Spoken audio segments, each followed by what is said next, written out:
Shorthanded sailing for amateur sailors is something that has grown steadily over the years.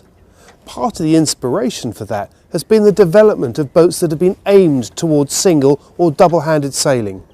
Boats like this, Jeanneau's Sunfast 3200, and indeed her bigger sister the 3600.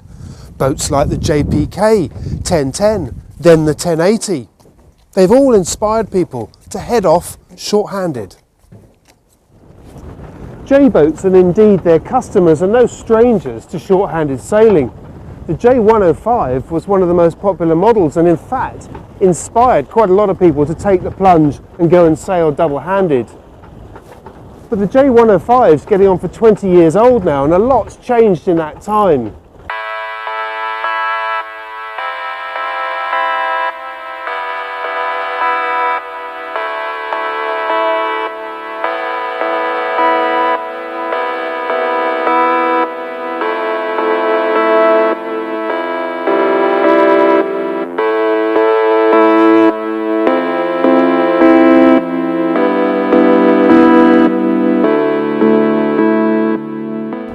The J111 was a very good starting point for a short-handed boat, but they've made some key differences. So what are they? Well, the most obvious is the 11S has a tiller instead of the wheel that used to run straight across the middle of the cockpit.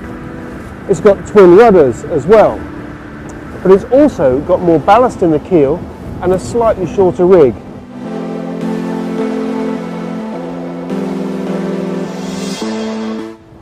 But the basic platform is definitely one that works well because it was already a very user-friendly cockpit. For the helmsman, everything's close to hand.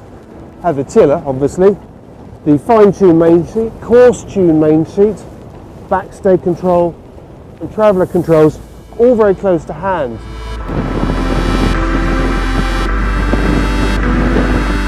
Tacking is a relatively straightforward thing thanks to the fact that everything's pretty close to hand. I'm going to cheat a little bit and use the autopilot, but only for the last bit. Otherwise, it's very simple.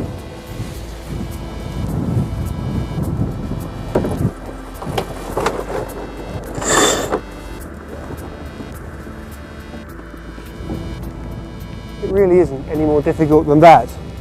Helped by the autopilot because you can go forward and trim on the headsail, but that's it. But thanks to a smaller headsail and the control lines being that close to hand, it's pretty easy.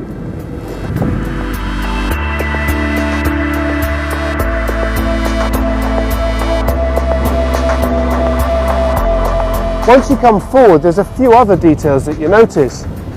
The little bowsprit addition on this boat is an optional extra and designed to take code zeros or asymmetric sails.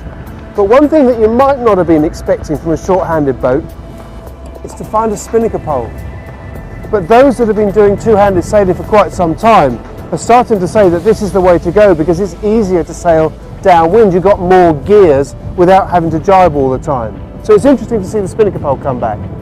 The other change is that the headsail on the 11S is actually a little bit smaller than it is on the 111, and that just makes it easier to handle, and to be honest, you barely notice the difference in performance.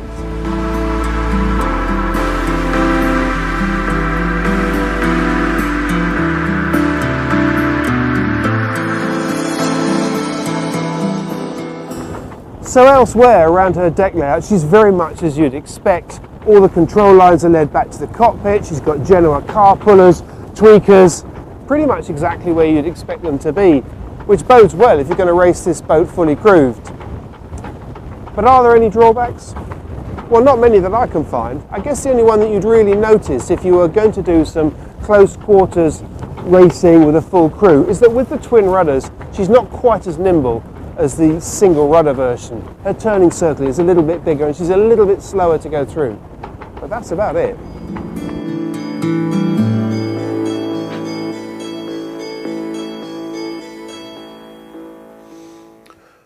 When it comes to her accommodation, there's not a huge amount to say.